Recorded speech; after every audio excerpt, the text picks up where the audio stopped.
بھائی ابھی 24 گھنٹے پہلے میں نے ایک جگہ پہ مارشاء اللہ کی بات بار بار سنی ہے، صرف 24 گھنٹے پہلے.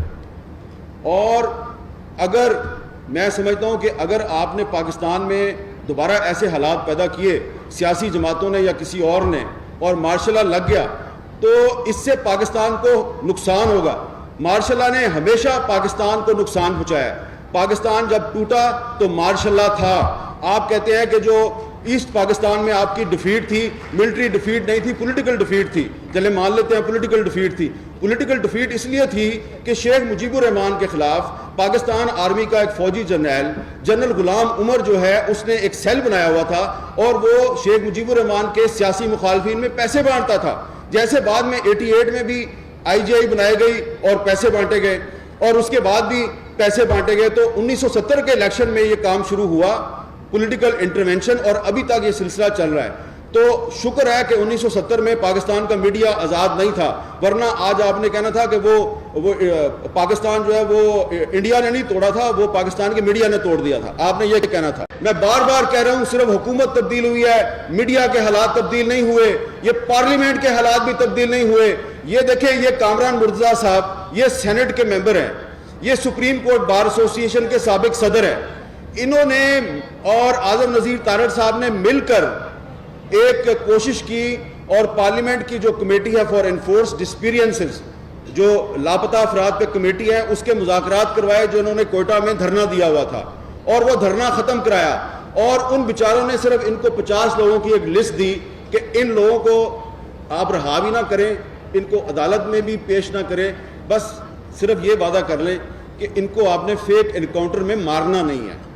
تو انہوں نے وہ لسٹ ان سے لی اور ان مظلوم لوگوں نے اپنا دھرنا کوئٹہ میں ختم کر دیا. اس کے بعد آپ جانتے ہیں کیا ہوا؟ ان کے منہ پہ زور کا تھپڑ پڑا ہے. یہ سارے جو وزیر ہیں نا ہمارے اس حکومت کے، اس لسٹ میں جو ایک معصوم سا شاعر تھا، ایک پوئٹ، اس کو نکال کر مار کے اس کی لاش پھینک دی. یہ انہوں نے وہ کہتے ہیں جی ہم نے دہشت گرد مارا. آپ نے دہشت گرد نہیں مارا، آپ نے اعظم نذیر تارڑ اور رانا ثناء اللہ اور ان سب لوگ یہ جو پارلیمانی کمیٹی میں ان کے منہ پہ آپ نے زور کا تھپڑ مارا ہے. اور آپ کو شرم آنی چاہیے یہ تھپڑ مار کے کہ آپ کہتے ہیں یہ جو شاعر تھا یہ دہشت گرد تھا. دہشت گرد وہ ہے جو پاکستان کا آئین توڑتا ہے. چلے مان لیا کہ وہ دہشت گرد تھا، تو پھر آپ میں اور دہشت گرد میں فرق کیا ہے؟ دہشت گرد بھی پاکستان کا قانون توڑتا ہے، آپ بھی پاکستان کا قانون توڑتے ہیں. یہ بات ہم پاکستان کے میڈیا پہ نہیں کہہ سکتے. جب یہ بات منظور پشتین کہتا ہے تو کہتے ہیں یہ بھی دہشت گرد ہے. تو اگر یہ دہشت گرد ہے تو پھر آپ اور میں ہم سارے دہشت گرد ہیں. دیکھیں فرق کیا ہے کہ ایک طرف ہماری حکومت جو ہے اس کی جو ترجمان ہے انفارمیشن منسٹر صاحبہ، وہ ان صحافیوں کو صحافی ماننے کے لیے تیار نہیں ہیں جن پر آج کل پابندی ہے.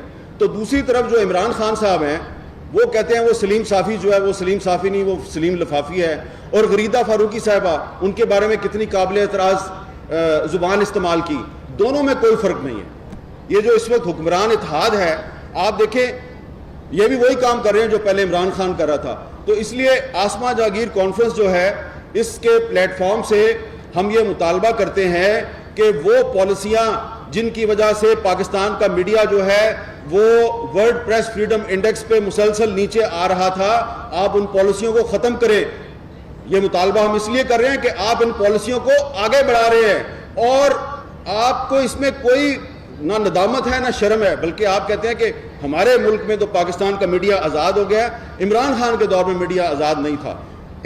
اگر کوئی یہ سمجھتا ہے کہ پاکستان کے حالات بہتر ہو رہے ہیں وہ ایمکو کی جنت میں رہتا ہے. بلکہ میں آج آپ کو ایک اور بات کہنا چاہتا ہوں، بڑی ذمہ داری کے ساتھ بات کر رہا ہوں کہ اگر کوئی یہ سمجھتا ہے کہ پاکستان کے حالات جو ہیں وہ بہتری کی طرف جا رہے ہیں اور اب دنیا جو ہے اس کے حالات بھی بدل گئے ہیں اور اب تو پاکستان میں مارشاء اللہ نہیں لگ سکتا. بھائی ابھی 24 گھنٹے پہلے میں نے ایک جگہ پہ مارشاء اللہ کی بات بار بار سنی ہے، صرف 24 گھنٹے پہلے. اور اگر میں سمجھتا ہوں کہ اگر آپ نے پاکستان میں دوبارہ ایسے حالات پیدا کیے سیاسی جماعتوں نے یا کسی اور نے اور مارشاء اللہ لگ گیا تو اس سے پاکستان کو نقصان ہوگا. مارشاء اللہ نے ہمیشہ پاکستان کو نقصان پہنچایا.